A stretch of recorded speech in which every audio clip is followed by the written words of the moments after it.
Question है, केंद्र ओ वाले वृत्त में ए बी और सी डी व्यास के विपरीत दिशाओं पर दो समांतर जीवाएं हैं। ठीक है, ये अपन ने एक सर्कल बना लेते हैं।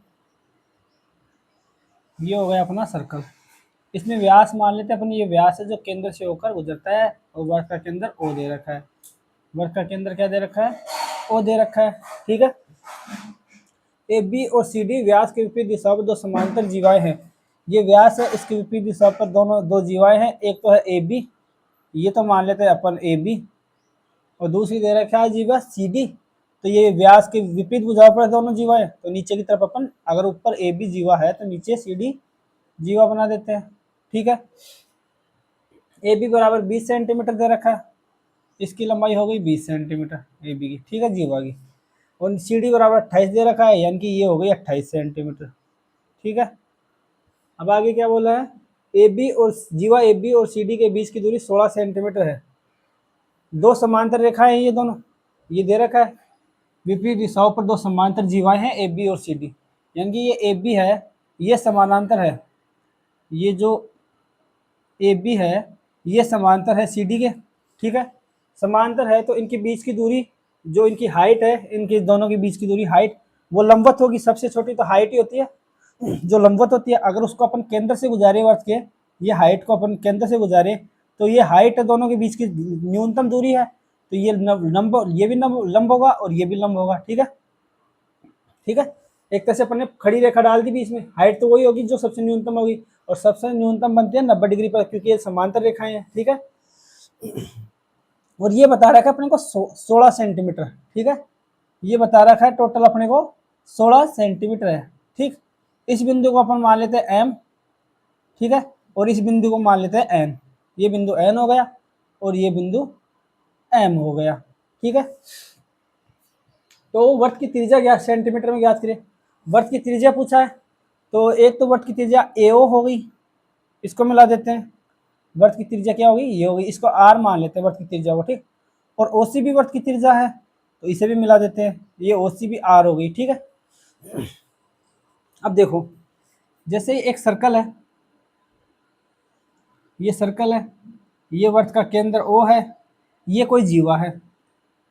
केंद्र से अगर वर्त के केंद्र से अगर जीवा पर लंब डाला जाता है ना, ये लंब डाला जाता है, तो ये जीवा को बराबर भागों में विभाजित करता है। ठीक है, ये हिस्सा बराबर होगा इसके। ठीक, यहाँ पे भी देखो वर्त का केंद्र ओ है और जीवा ए बी है, केंद्र से जीवा पर लंब डाला गया है, इसका मतलब ये इतना हिस्सा और ये हिस्सा बराबर होगा। टोटल 20 है, तो इसका मतलब ये हिस्सा कितना हो जाएगा? इसका आधा 10 सेंटीमीटर हो जाएगा, ये 10 सेंटीमीटर होगा।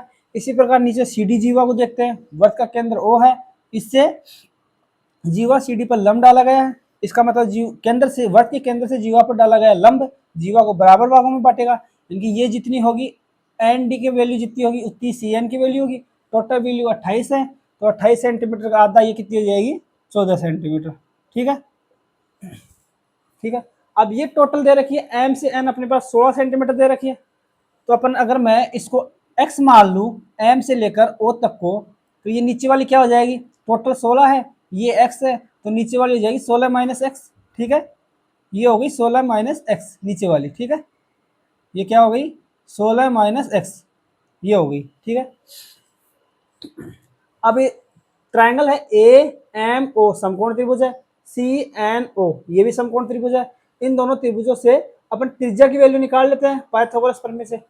इस त्रिभुज से ए एम ओ से आर स्क्वायर बराबर क्या हो जाएगा? त्रिज्या का स्क्वायर, यानी कि कर्ण का स्क्वायर बराबर होगा इन दोनों के वर्गों का योग, बराबर 10 का स्क्वायर प्लस एक्स का स्क्वायर। ठीक है, अब इससे देखो सी एन ओ ट्राइंगल समकोण त्रिभुज है, इससे आर का स्क्वायर यानी कर्ण का स्क्वायर बराबर होगा 14 का स्क्वायर, या इस फिर प्लस इस भुजा का स्क्वायर, यानी कि अपन कह सकते हैं 14 का स्क्वायर प्लस 16 माइनस एक्स का होल स्क्वायर, ये कह सकते हैं।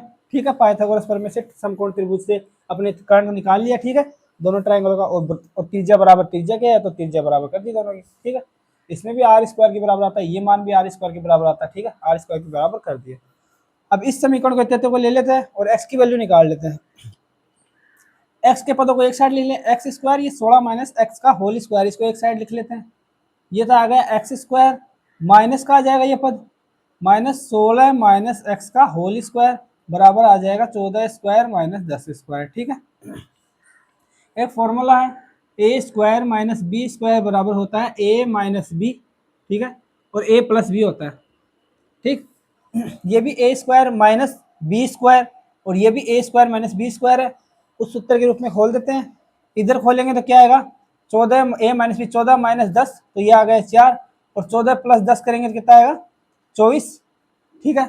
इधर भी वही कर लेते हैं, x square minus 16 minus x करेंगे तो ये माइनस का चिन्ह अंदर गुणा होगा, माइनस का चिन्ह अंदर गुणा होगा तो एक्स स्क्वायर माइनस 16, नहीं ये एक्स आएगा, सॉरी एक्स आएगा, ये एक्स का स्क्वायर यानी कि ए बराबर एक्स है, यहाँ पर बी बराबर क्या है 16 माइनस एक्स है, तो ए का स्क्वायर माइनस बी का स्क्वायर से खोलेंगे तो क्या आ जाएगा, एक्स माइनस 16 माइनस एक्स से ये माइनस का चिन्ह गुणा होगा ये वाला, तो ये आ जाएगा प्लस एक्स, ठीक है। और इधर आ जाएगा, इन दोनों को जोड़ेंगे अब, ए को और बी को, यानी कि एक्स को और 16 माइनस एक्स को, तो इनको जोड़ेंगे तो प्लस का चिन्ह आ गया, यहाँ पे माइनस का चिन्ह है ना, ये पूरे से अंदर से उड़ा हुआ, तो यहाँ पे तो माइनस का 16 आ गया, ये माइनस माइनस प्लस हो जाएगी, प्लस का एक्स आ गया। अब इन दोनों को करेंगे क्या आएगा, एक्स एक्स कर दिया प्लस ये वाला पद 16 माइनस एक्स आ जाएगा, ठीक है। अब ये एक्स से ये एक्स कैंसिल हो गया, और ये क्या आ गया 2x plus 2x minus 16, 2x minus 16 into 16 आ गया, ठीक है, बराबर क्या आ गया 16, 16 चौक 96 होता है, ठीक है, नहीं 24 चौक 96, 44 चौथी 72 24 चौक 96, 24 चौका कितना होता है 96 आ जाएगा, 96 आ गया, ठीक। और 16 से विभाजित करेंगे तो क्या आएगा 16 6 96 होता है, ठीक। यानी कि यहाँ से अपन 2 कॉमन ले लें इन दोनों में से, तो x minus 8, x minus 8 into 2 बराबर कितना आ जाएगा 6,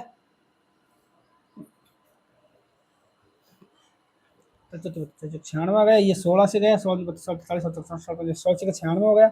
अब ये 200 कट जाएगा, दोनों में कॉमन ले लिया, तो 2 कॉमन ले लिया तो ये 2 तिया 6 आ गया, ठीक है।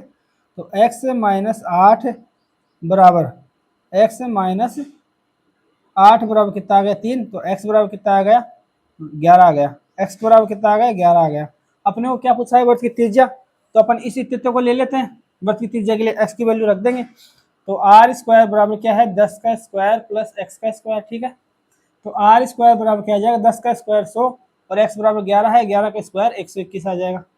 तो इन दोनों को जोड़ेंगे तो क्या आ जाएगा 2 2 1 आ जाएगा, और आर बराबर रूट लग जाएगा इधर दोनों तरफ करेंगे तो, इन दोनों का योग तो 221 आ गया, और आर स्क्वायर तो आर बराबर रूट 221 आ गया, ये अपना आंसर है, ठीक है, सेंटीमीटर में, ये अपना आंसर है,